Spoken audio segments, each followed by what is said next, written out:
लता मंगेशकर के निधन के साथ ही देश, दुनिया भर और बॉलीवुड की इंडस्ट्री में सब कुछ खत्म सा हो गया। अपनी सुरीली आवाज से फैंस को एंटरटेन करने वाली, अपनी सुरीली आवाज की सौगात फैंस को देने वाली, जो दुनिया से कभी नहीं मिटाई जा सकती, वो याद लता मंगेशकर हम सब के बीच छोड़ गई। बता दें कि पीएम मोदी के साथ लता मंगेशकर का काफी मीठा रिश्ता था। लता मंगेशकर के निधन के बाद अब पीएम मोदी के साथ जुड़े लता मंगेशकर के रिश्ते पर हो रहा है बड़ा खुलासा। जी हाँ, पीएम मोदी और उनके फैंस ने यहाँ पर लता मंगेशकर के रिश्ते पर खुलकर बात की है। बताया जा रहा है कि लता मंगेशकर को बेहद ही सम्मान देते थे पीएम नरेंद्र मोदी। दरअसल पीएम नरेंद्र मोदी कितने भी व्यस्त क्यों ना हो, लेकिन 28 सितंबर यानी कि लता मंगेशकर का जन्मदिन वो कभी नहीं भूलते थे। भले ही वो किसी मीटिंग में व्यस्त हो या किसी रैली में, आसमान में सफर कर रहे हो या फिर कुछ और, लेकिन लता मंगेशकर का जन्मदिन की बधाई देना वो कभी नहीं बोलती थे।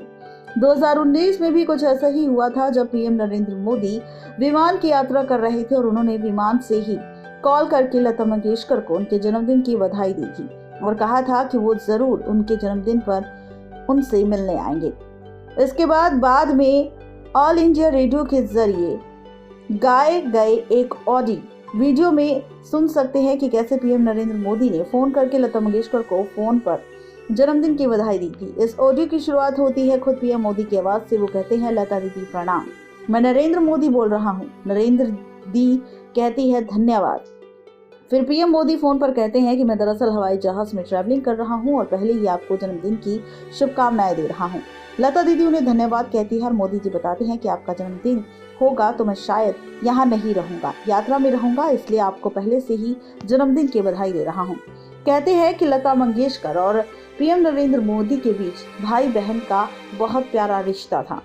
साल 2013 में मोदी जब गुजरात के मुख्यमंत्री थे, तब लता मंगेशकर ने पुणे के एक प्रोग्राम में कहा था कि वो चाहती है कि मोदी जी देश के प्रधानमंत्री बने। लता जी मोदी जी से इतना प्रभावित थी कि एक बार रक्षाबंधन पर लता मंगेशकर ने मोदी जी से वादा लिया था और कहा था कि प्रधानमंत्री जब वो बनेंगे तो वो देश को ऊंचाइयों पर ले जाएंगे।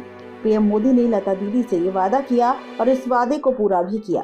पीएम बनकर उन्होंने देश को ऊंचाइयों पर पहुंचाया और ऐसे में लता मंगेशकर के निधन के बाद खुद पीएम नरेंद्र मोदी मुंबई भी पहुंचे, उनके अंतिम संस्कार में शामिल भी हुए और साथ ही उनकी बहनों से मिलकर उन्हें सांत्वना भी दी। तो ये है पूरी खबर, जहां पर पीएम नरेंद्र मोदी की बहन थी लता मंगेशकर। नेक्स्ट लाइव की रिपोर्ट।